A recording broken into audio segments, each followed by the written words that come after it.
this is my thank you video, because that one I kind of did wrong. I also have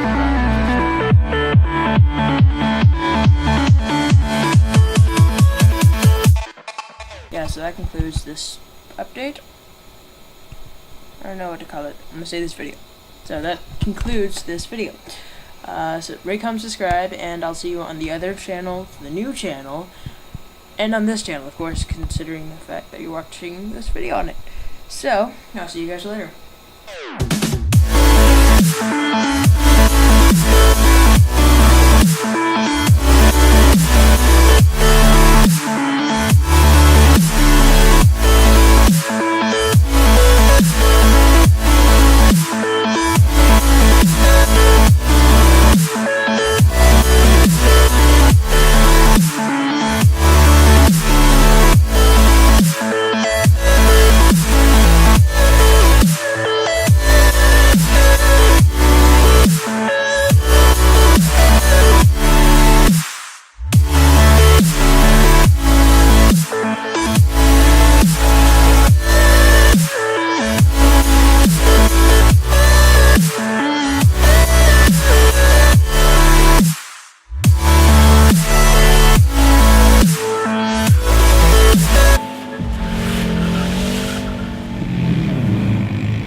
Alright, well last time I said this, it was 2011. I was a little bit fluffy, and I was holding up a remote control car at the time. But we made it to 100 subscribers, 103 as of recording this, which is pretty cool.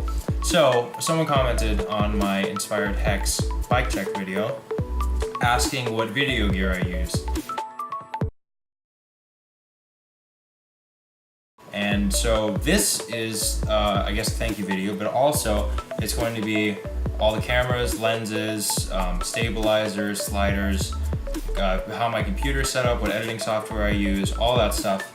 And I'm just gonna go over it and like kind of show clips and how I use it all. This is probably the biggest workhorse of all the gear. This is my T4i. The reason I got the T4i is because it has a few amenities over the T3i, like touchscreen and an independent video mode where you can manipulate a bunch more stuff and it's all laid out a bit easier. But the reason I didn't get the T5i is because this is exactly the same camera, just one generation older. It has all the same capabilities. Every single specification on this camera and a T5i are the same, except the T5i is slightly heavier, and that's it. So this is what I use. I just got it off eBay a couple years ago, and I've just used it ever since. It's definitely a good camera to get you started. It has a ceiling, but really it just kind of teaches you to work with what you have. Right now, I have the Technicolor CineStyle codec on it, and that boosts dynamic range, which basically means if you have a lot of really bright stuff in a picture and a lot of really dark stuff, it can let you see the details in both of those rather than just being blown out white and then completely black shadows. It's a free codec. If you just look up Technicolor CineStyle, you'll find it easily for T3Is, T4Is, 5Is, probably whatever other cameras are out there. And it's really helpful and gives you a lot more headway in post-production to change stuff around. So a general rule with camera stuff is that the bodies are expendable and the lenses are really what gives you a lot of the look. So that said, I don't have fancy lenses.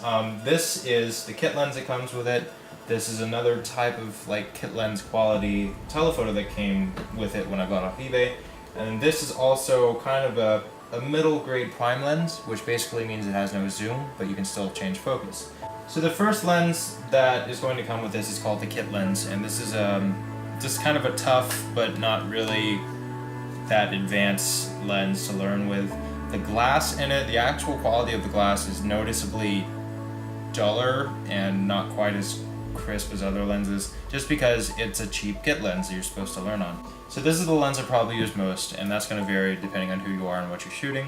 But this is a 24mm prime lens. This is an f2.8, which is a vast improvement over that lens, which is a 3.5, I believe.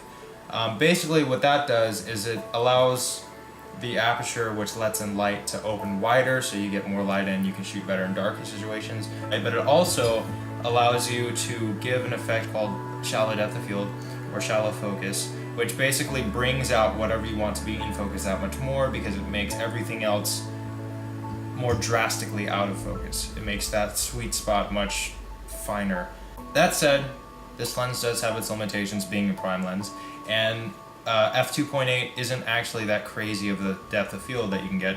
So I anticipate to get a 1.4-ish, which should be more applicable in some situations. So this is my last lens, because independent filmmaker life. It's a 55 to 250 millimeter. It's kind of the quality of the kit lens. It's got the plastic mount and everything, but I've noticed the glass is clearer and sharper than the 18 to 55 kit lens that I have. It's definitely more substantial. The focus feels smoother and better, and the zoom also, but it has a really kind of staggeringly good stabilizer for how cheap this lens is in it. To be honest, any autofocus with the T4i for video is pretty much useless, so that's not really a big selling point. But this is for all the really far away shots, or if you want a really like tunneled vision sort of shot, this is what will help with that. Those are my lenses for now. Probably one of the funnest things to use is this, which is a slider. This is a Revo. Basically, it's the cheapest slider with not crap reviews that I could find on B&H Photo. You'll find that's a thing with most of the equipment that I own. It's just basically little low friction pads on this aluminum rail, and while it's not the smoothest slider in the world by any means, it does get the job done, and it does track it, so you can work out how to get the smoothest footage for yourself, but it does give it the direction and stability of the slider. What you're mostly going to use this for is something that gives a nice like parallaxing effect for anything, or something that it just gives a really stable movement that even though this particular slider isn't the best for the smoothest sliding per se, it does give you the track to slide along and just give shots that simply wouldn't be possible with like a stabilizer. This thing, also the cheapest thing with the decent reviews that I could find on B&H, does the job. It doesn't use a standard quick release mount, which I don't know if these things regularly even do. But there it is. That's the slider. This is a Rode Video Mic 2, I think. It's just a basic shotgun mic. It's about $100. It works quite well for my applications. I never noticed any overmodulation, and it does actually clarify sound quite well. As far as shooting in the woods or something with lots of bugs and bird noises happening all around you, it works better than I would have thought, especially for the price. It runs off of a 9-volt, which lasts, I think I've had this one in here for easily a year, actually now. I've had this in there for a year and it hasn't died. It has gain adjustments on the inside under the battery, which I haven't touched since I bought this.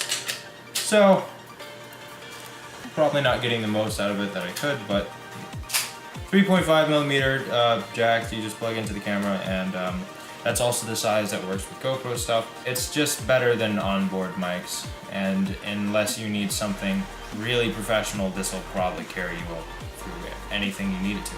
This might be the most used piece of camera additive that I have.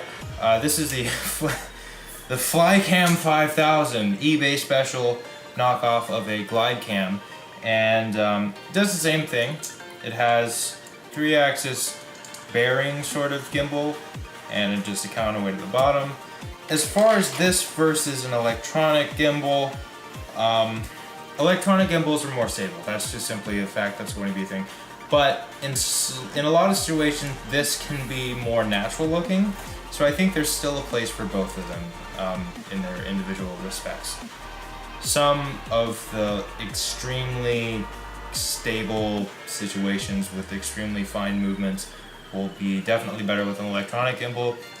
But this,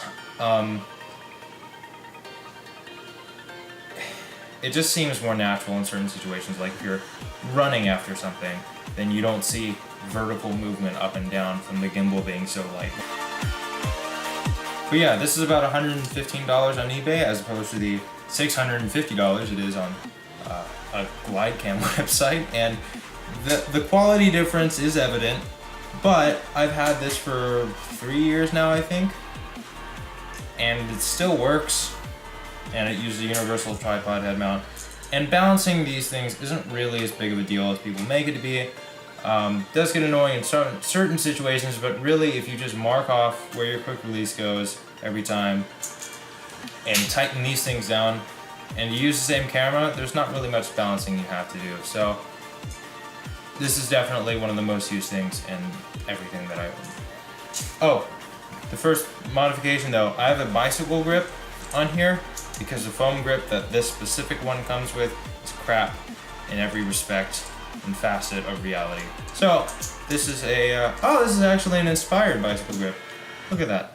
Okay, this is called a waffle stomper, if you didn't know. This is an extremely rare piece. I'm kidding, this is a GoPro. Everyone has these, everyone knows what they do. This is the Hero 4 Black because I was too stuck up to not get the one that shot 4K, even though my computer really just poos itself a bit when it sees 4K. This is what I'm using primarily in the Gap Year episodes because it's super self-contained. The audio kind of sucks, but you can get a skeleton housing to remedy that a little bit.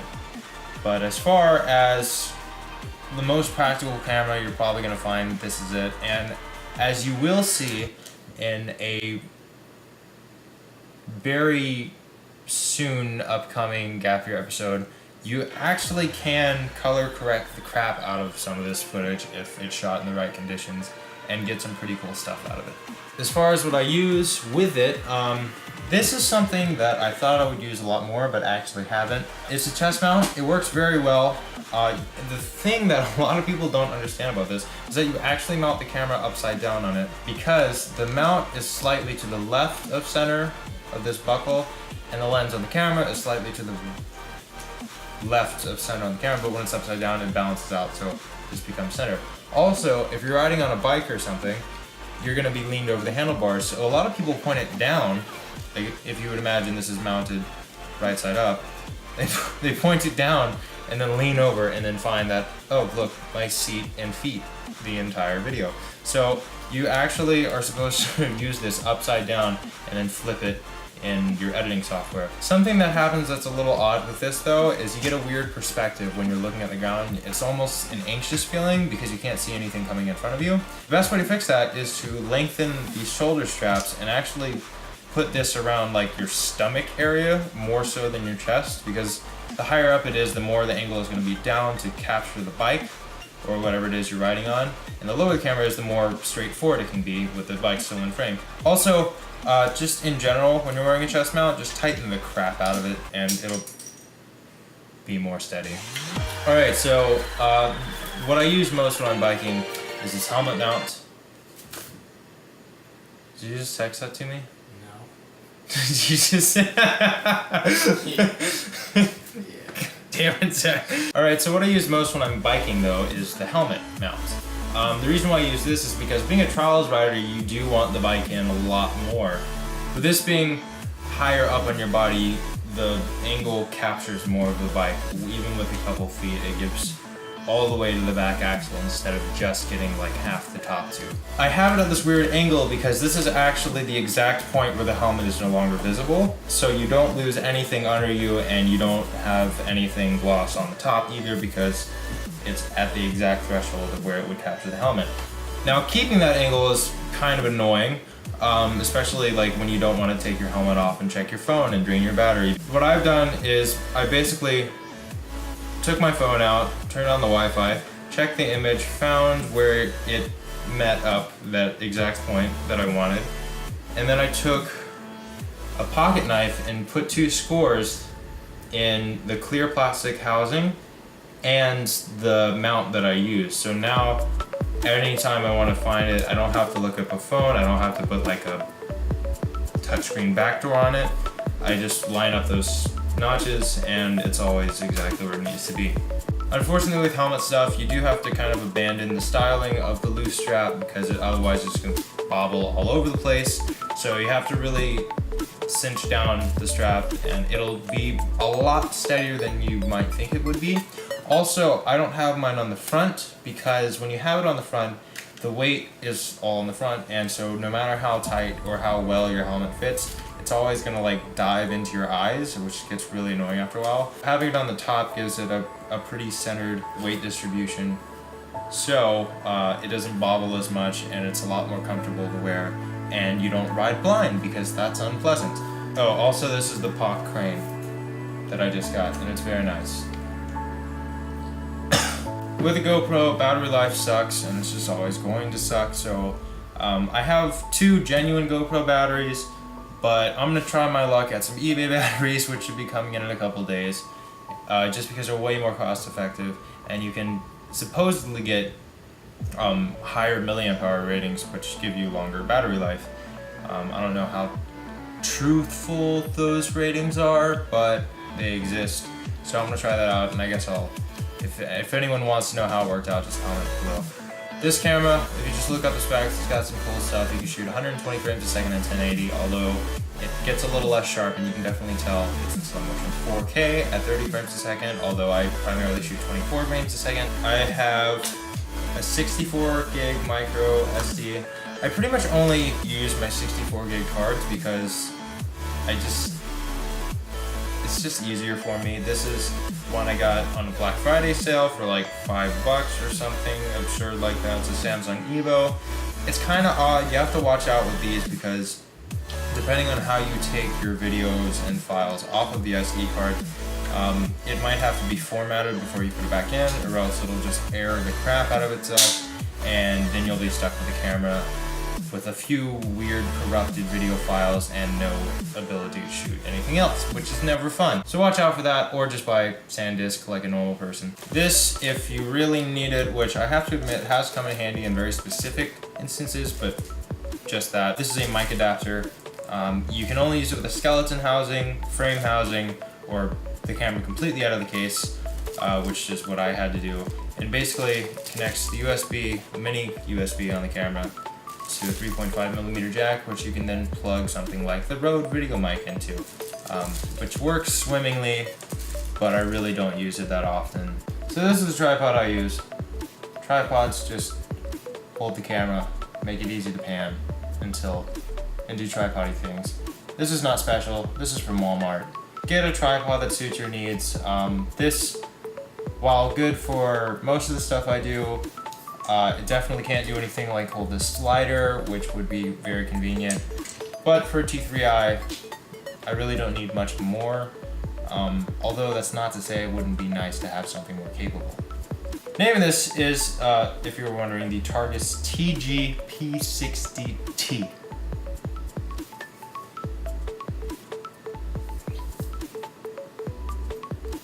As far as editing, I have the same computer I built like 4 years ago-ish, I think. It's basically AMD-based computer. It has an FX 4100 Black Edition. Unlocked. Boom. It's just quad-core processor. It's got a discontinued Radeon 7850 graphics card from XFX. It's running off of a 500 gig SSD right now. It was running off of 120, but that took a poo on itself, so now it's on 500, which is better. I have 2 internal 500 gigabyte hard drives that are both full, besides the SSD. And then on top, I have a 2 terabyte drive that's full, a 1 terabyte drive that's full, and then another 2 terabyte drive that is filling rapidly. The motherboard is an MSI 990FX military class or something.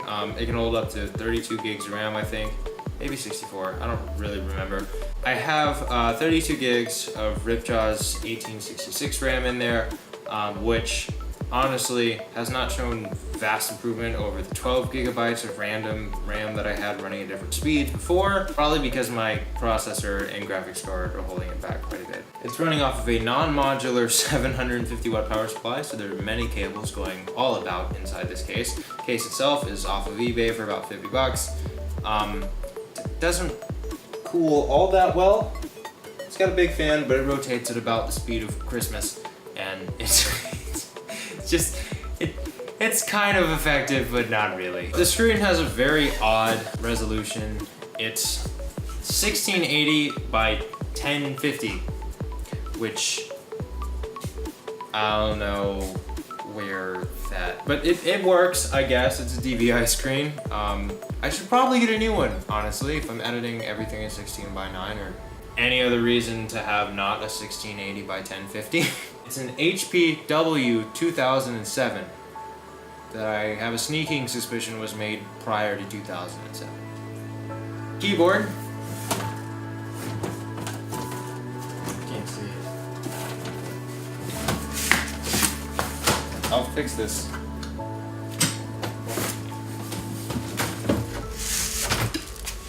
Can you see it? Good. My keyboard is a KB0630. This came off the same computer the screen came off of. It's kind of odd. It's got some different like hotkeys. It's got dedicated search and email and browser. It also has a sleep button, which you'll notice has been pried out by suppliers. Reason being, I had my bestest old pal Zach editing one night, and every time you press this button, the computer freezes and you have to restart it, and if you don't save your project every 30 seconds, that can be problematic. Every time he went to hit the escape button, like 3 out of 5 times, he hit this. So eventually I just got kind of tired of it. I think it was probably 2 in the morning at this point. Got some pliers and ripped the key out of the keyboard. Problem solving. It's by HP. It's swell. This is this was probably about $7 at Walmart. It works. In the domain of video editing software, there's not a whole lot to be really discussed. Pretty much everyone uses Adobe products or Final Cut. Avid Media Composer. Oh, Avid Media Composer. No, the one people use. Sony Vegas. Oh, Sony Vegas. Wow, that's a blast from the past. You used to use it, you said. Power Director. Power Director, yes. Cyberlink Power Director. Cyberlink Power Director. It's not a contender with Adobe or Final Cut. Or Avid Media Composer. But I wanted to include it in there just because it's so cute. Personally, I use Creative Cloud. It's just kind of what I learned. Probably the first real editor I used was Final Cut, what was it, 9? If you're a student, I think, don't quote me on this, but I'm pretty sure that if you can like prove that you're a student of video of some sort, you can get a discount that makes the entire Creative Suite like $9 a month for a year. Then you have to pay the commercial price, but it's really nice to have. The softwares I use primarily are Premiere Pro and, well, mostly Premiere Pro, but like I've opened After Effects once before and I made an outro in After Effects, which I've since forgotten how to do. And that's why the outro went away, but hopefully it'll come back soon. Zach primarily does most of the After Effects-y things. Like anything you see that looks like it was done by someone that knows their way around After Effects, you can pretty much guarantee it wasn't me. It was him. I also have installed Photoshop on my computer and edited one photo, which I actually ended up trashing and just ended up posting the original photo edited through Instagram's editing options, and it came out better than what I could do in Photoshop. Holy crap, I am unprepared. So in 4 days, I will be leaving for Rochester, New York, and then I will be spending a week there, followed by a week and change in New York City. I will have my bike with me. I will have my cameras with me. I will have probably some clothes and a trombone in a backpack. But I'm just gonna hopefully be generally prepared for a vacation as well as just a trip. That, I guess, is my video gear check. Zach, would you like to take your camera to the mirror and explain it? Nah, I'm good.